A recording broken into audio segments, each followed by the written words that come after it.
Welcome back to part 2 of our conversation with designated drinker Aja Taylor, the Advocacy Director for Bread for the City. So if you've missed part 1, go back and belly up to that bar and give it a listen first. We promise to save you a seat right here for you.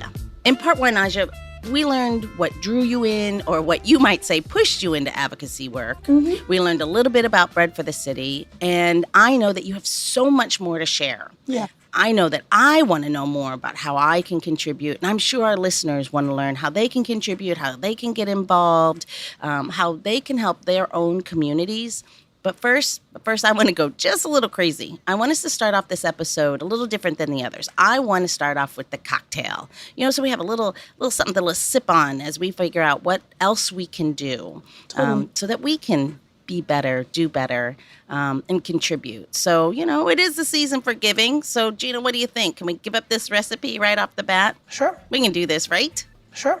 All right. So, so the holidays are a time of year of 100%. I love to over imbibe, and then sometimes it's okay to not imbibe, right? Absolutely. So this drink is one of my favorite drinks because you can make it, for your family, kids, and, obviously spike it for yourself. So the first thing we need to do, though, is give you a little bit of help in how to make a good spiced syrup for the holiday season. And this will get you all the way through. So a spice syrup, it could be also personal. So if you don't like a spice, or you like another hard spice, meaning something that is dried and not flaky, you can use that in substitution, but the amounts stay the same. So what we're gonna use is 1 cinnamon stick, 2 pieces of star anise, 5 pieces of green cardamom. You can use also black cardamom, but if you're gonna use that, just only use 2 because it's stronger. Was just gonna ask you, what's the difference between that? Green cardamom, it's where they come from. Oh, gotcha. Black cardamom comes from middle to Central Africa. Green cardamom is anywhere from Northern Africa to India. So it's just kind of where it grows. Uh-huh. And that would be the substitution for that. And then 1 whole orange peel. Got it. So when you cook down this syrup, right, what you're looking for is something that's translucent. And then your orange peel, if you can see mine, has become almost translucent as well. This is when you know your syrup is done. And you really want to make sure that you do this. And when you're chilling your syrup, you let it go to room temperature, then you strain it, then you refrigerate it.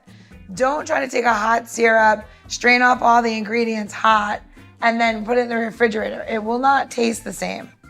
You want to let it just kind of naturally do its thing.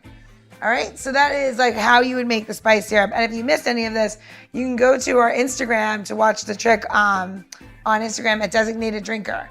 So then follow us because you have other tips, tricks, pictures, all the good stuff. And you can always DM us about any questions you may have. Absolutely. All right, so let's make this cocktail. So I don't know about you, but I love, tropical fruits. They are in season in colder weather. It's in North America. So right now we're going to use 2 ounces of pineapple juice.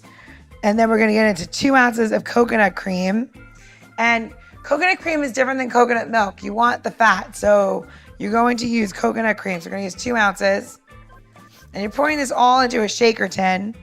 And then you're going to do 2 ounces of fresh pineapple juice, 1 ounce of orange juice. Here's a trick. You need to have a stronger citrus like orange, lemon, lime to make your pineapple sweeter. And then we're going to use 1 ounce of our syrup. Now at this point, if you want to keep this drink non-alcoholic, this is when you're going to shake this, hard shake over ice and serve up in a tall glass. You are not going to put more ice on top of it. It is a juice drink. It does not require any more water. Okay. If you want to make this drink alcoholic, well, the world's your oyster. Rum, vodka, gin, any of those things would work wonderful in here. I personally stick with my ryes and bourbons, but whatever you want. Okay. All right, so we're going to shake this cocktail. When you have a juice drink, you definitely want to shake it nice and hard.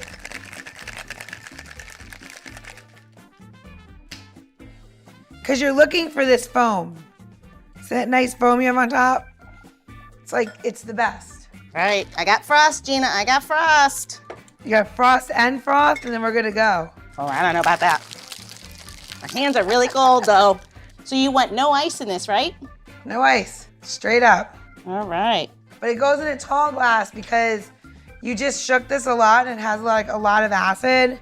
So, that's what happens. So now this drink does have coconut milk and stuff in it. So like, I like to do like this little thing where I have like, I kind of balance the wheel of the orange on the glass. Mm-hmm. And, for holiday purposes, another thing you could do if you wanted to. So when you're at home and you have your own glassware, there's other things you could do too, like where you balance a cinnamon stick and you can hold it up there and you just make it look really cute. And then if you're feeling like super fancy, you can light the whole thing on fire for your friends and they'll completely forget that you're giving them a non-alcoholic drink to break up the fact that they may have had 25 rum drinks. Light it on fire, Lord. Yeah. No, that's a holiday party. That is a holiday party if something. nothing else. Yep. All right.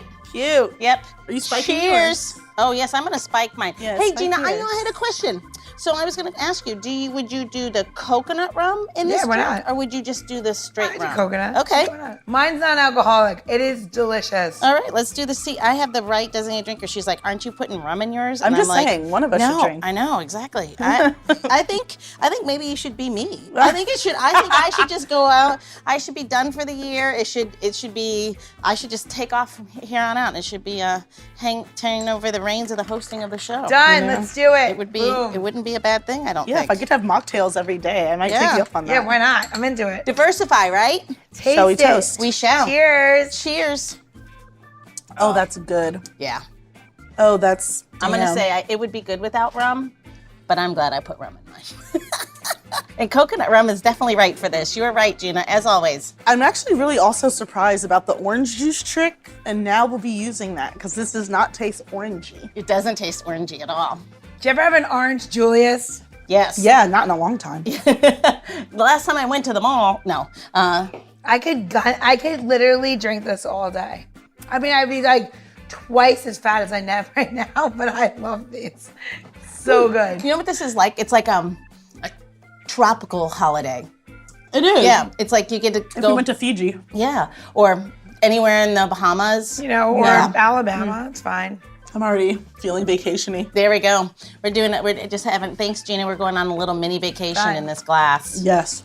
Perfect. What you guys don't see is my husband just snuck in and like I just handed off the drink and he's like, I'll just have a sip. And then he came back and now he just finished it. Yeah. God. You gotta love Neil. Yeah. I mean, I'm just saying, if I were your husband, I also would be finishing off the drink. Yeah, So, working from home today has been, it's a treat. That's funny. All right. So everyone knows you're going to go to designateddrinker.show for the tips and tricks and how-tos on the recipe, or you can always, just like I said earlier, scroll down and you'll get to those notes. So let's go back to obviously the important part. I mean, us having a good drink is one thing, but Yeah, this is delicious and feels very important. it does. I know there are a lot of ways to help, and unfortunately, not all of us have additional money. Yeah. You know, our money tree is like defunct or died through the years. What else can people do? I mean, because sometimes I think people get hung up on going, I don't have enough money, so I can't give. And the truth is, I believe that there's a lot of things we can do. Yeah, I mean, people can volunteer. At Bread for the City, we have a pretty robust volunteer program. If you're looking, maybe you work at a place where you all can give an in-kind donation, or you work at a place where you all can do kind of like a workplace drive. There are, just lots of ways for the advocacy and organizing work. I mean, you can organize things with your friends or your neighborhood, have us do teach-ins for you around like the housing crisis or around public housing and some of the different things that we're trying to do. That would be a Yeah. really great way to think about when you're, as a company, you have these monies for holiday parties. Mm-hmm. What if you did something to where that money, instead of just going to have a big fest, not saying that people do, but this also is joyous. Yeah. Like we said, like at the beginning of the show, giving is an act, can be Yeah. somewhat a self-fulfilling Certainly. or a little selfish side, kind of, because Certainly. you feel good about what you're doing. That's right. Yeah, it can provide some catharsis. For Yeah. sure. So I mean that's a really great idea. I never thought about going back to your companies and say, let's do something else other than just the same party at the same bar that people drink too much, or it doesn't really get to anywhere else. Not saying you can't have a party there you're drinking and giving. That's right. Let's I mean, Brennan City, we like to party too, but that's what I'm saying. It's like you take part of that and combined it and walk away with it feeling good about a lot of different things. Yeah, I mean, and some of it is also, so for instance, like after you listen to this show, going to sort of the show notes and going to the website and reading the blog and signing on. If you feel moved, like signing on to the sign-on letter and forwarding that to other people. Yeah.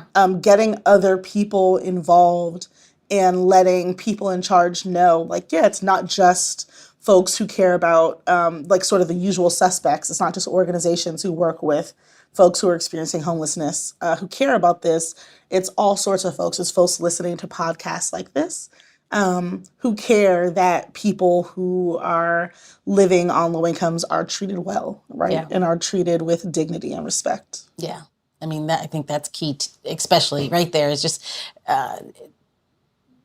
treating people with dignity and understanding and empathy. Sympathy is the wrong word. Empathy, understanding where that we're all human and we all deserve to be treated as such. Mm-hmm. Yeah. Totally. Yeah. Well, that's great. What else? All right. So now we know we got some ideas about how anyone can give and try to help. Tell us what kind of things you have going on. Yeah. So, it's December. So we are in the thick of our Holiday Helpings campaign, which is our biggest campaign at Bread for the City. We're actually celebrating the 30th anniversary of our food program this year. Have Yeah, so it's a big deal. Our food program has really expanded during COVID, which in some ways is like, it's great that we have been able to help meet the need. And it's really tragic that so many more people need it. Yeah. Right. So this year we're aiming to support 12,000 families with turkey, groceries, and a debit card. And we've done a lot already, but it's December. We still have a lot more to go. Sure. We know how much a meal means to folks. Gathering around a table is something that a lot of us take for granted. Yeah. Being able to prepare a meal for our own families is something that a lot of us take for granted. But the dignity of being able to do that is really important, right? Being able to do that, be able to make a cute holiday drink. Yeah. For our families and being able to provide. So it costs about $100 per family for us to do this. And with inflation and continued challenges of the pandemic, we honestly need to do more. And so we are aiming to do just that and are hopeful that people who are listening feel compelled or feel like, if you're able to, again, you can host holiday helpings drives at your job. You can start a holiday helpings drive yourself and source donations. We'll make sure that you all have the link so that people can start their own drives if they feel compelled. That's great. Yeah, because Holiday Helpings really is our go-to program to provide families with extra support during the holidays. Yeah, because when I was going on and on about, your company party, you're right. You could do it smaller and do it within your own family or your own neighborhood. Oh, yeah. You could do something. You may not raise as much money, maybe, but like you said, if it's $100 every... That's right. Like imagine if your block or your neighborhood association was like, we're going to sponsor 5 families, right? Yeah. Then raising $500, just, you don't have to think of it as like, how am I going to support 12,000 families? Yeah. How do you eat an elephant one chunk at a time, right? That would be a weird meal, though. I'm just going to say, I not advocating for that. I love elephants. I would not want to eat one. I think they're so cute. They're too cute to eat. I mean, cows are cute too, but burgers are delicious. Cute. Yeah, they are. And little piglets are cute, but bacon is good. Bacon is good, but bacon isn't made of piglets. No. And big pigs are not as cute. Sorry, Peta. She just said, sorry, Peta. Sorry, Peta. But they're just not. They're just not. They're like over there eating trash. And I'm like, you know what? You have a good life as bacon. You have a good life. On my plate. In my belly. In my belly. But I would say that also, so we have an organizing institute We are in our second month of this cohort in our organizing institute. So it's our Terrence Moore Organizing Institute, which is one of the core programs of our advocacy department. And it is teaching folks how to organize. So, interesting. So we aim for primarily people who are living on low incomes, and we provide that for free. If you have income but you would like to join the institute, come holler at us. We, do some fee for service work, and we have a trainers bureau with folks who receive services at Bread who also act as trainers. So yeah, you can hit us up, and we would love to talk to you about how to organize, like in your neighborhood, in your community, or how you can contribute to organizing that's already happening in the district. That's awesome. And I mean, again, if you, we'll make sure that all those links are live on the site and in the episode notes so that we can make sure that everyone can get like quick, we don't lose them in the process. You don't have to Google it. Don't end up in the wrong place. We'll give you links that get you right there.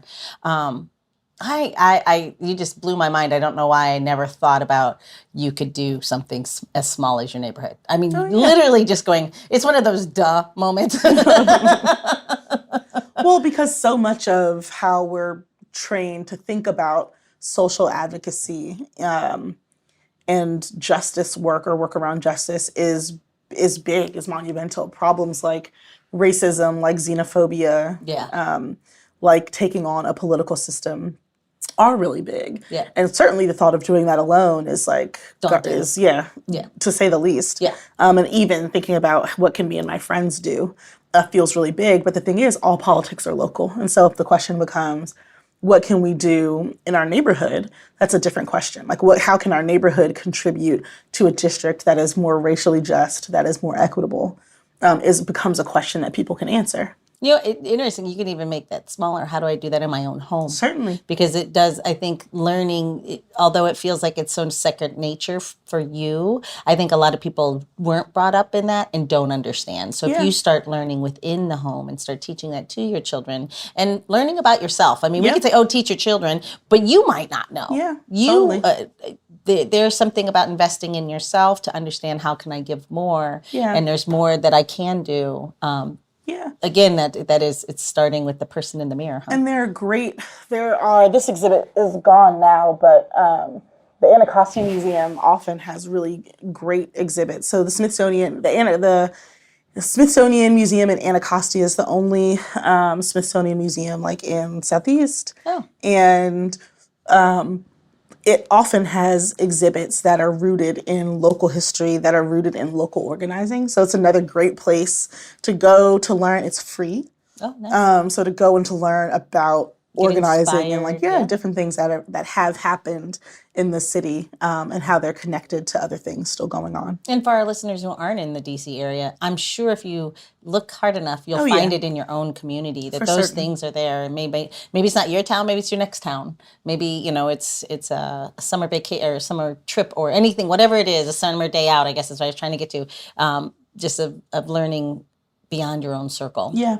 I think the other thing what happens during those times is wall barriers start getting broken down because you start seeing humans as humans. You start seeing people as people, and you see more of yourself in them than you would ever imagine. Sure.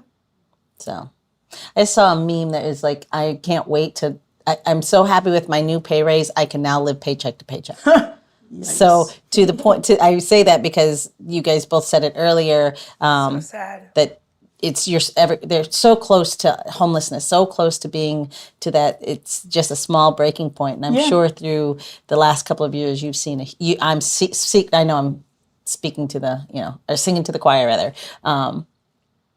There's so much can happen so easily. Yeah, definitely, so much can happen so easily, and one day you're on top of it all, and the next day, you tumble. It just doesn't take much. Yeah. And we should live in a place that has safety nets and that has supports that help you get back on your feet if that's possible.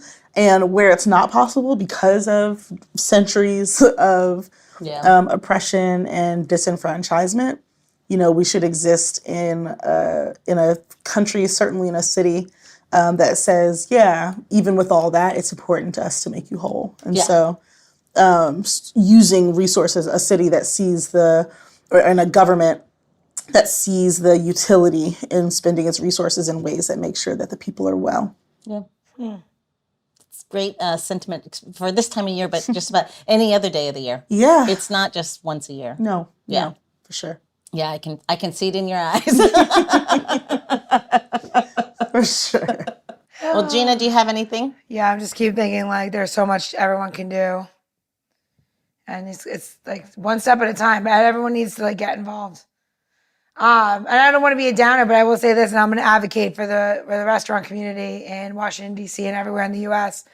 You know, during the pandemic, our industry just got hit so hard. Decimated. Mm-hmm. Yeah. And so many of my friends that are bartenders and servers and cooks, Yep. you know, wound up in situations where, you know, they weren't so lucky and did go into the system. And most of them have gotten themselves out of it, or some of them are just starting in there. Or we fundraised and helped, and especially in DC, I will give it to this community in DC. We will rally around our own for sure. But I say that, you know, when you're looking for that perfect gift to give somebody, you know, this is such a nice thing to do. You know, $25 and a gift to hand somebody is not could be even better when you give them a gift of like a donation and you're like, this is your Christmas present. And this is the reason why, because for people that you bought a Christmas present for, say 20 or whatever you spend on your friends or whatever, you can do that. And you never know if you're helping that person that, you know, you may be at a restaurant serving you cocktails. And I would just say that, you know, and I know that everyone always says it, but, you know, homeless people have the same faces as you and I. So you have to take care of everybody. Like I truly believe in that.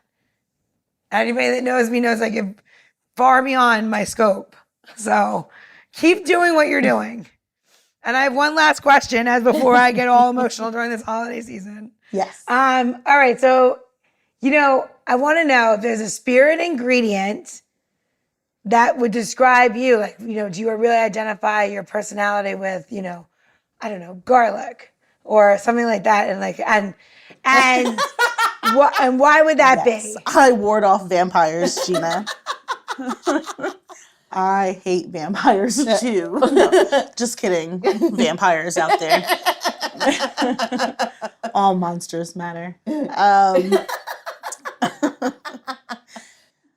Ooh, that's a good one. Okay, what are those cherries called? Not maraschino cherries, but like the grown-up maraschino cherries. Those like dark, sexy ones. The ones from France? Are they French? There's French. There's Luxardo. Those are the Italian ones. Yeah. Yes, Luxardo. Oh. Okay, the Luxardo ones. Those are like the dark. Yeah, that'd be me, like a dark, sexy cherry. And you can add it to anything, and it's delicious. That is perfect. You know? That's me, a Luxardo. I love it. Cherry. She identifies herself in an Italian, sexy, dark cherry. I'm into it. I'm into it. I love it. I wish our listeners could see her right now. Because I am, awesome. Just in case you're wondering, I am giving sexy, dark Luxardo cherry right now. I love that. Right now. I think she might be blushing. All right, then. Well, that wraps this one up in a little, with a cherry on top, I guess. Oh, a sexy Luxardo cherry on top. See what I mean? Well, cheers. Happy holidays. Please, everyone, give as much as you can, whether it be through financial resources, through your giving of your time, or to your point, organizing so that we give other opportunities for many. So again, happy holidays, and thank you for being here. Cheers. Happy holidays. Cheers. The Designated Drinker Show is produced by Missing Link, a podcast media company that is dedicated to connecting people to intelligent, engaging, and informative content. Also in the Missing Link lineup of podcasts is Rodger That, a podcast dedicated to guiding you through the haze of dementia, led by skilled caregivers Bobbi and Mike Carducci. Now, if you're looking for a whole new way to enjoy the theater, check out Between Acts, an immersive audio theater podcast experience. Each episode takes you on a spellbinding journey through the works of newfound playwrights, from dramas to comedies and everything in between. Find Missing Link's League of Podcasts on Apple Podcasts, Spotify, or wherever you find your podcasts. Please don't forget to subscribe, download, and review the shows. Your review helps our shows reach new audiences. To find out more about Missing Link, visit missinglink.company. That's missinglink.company.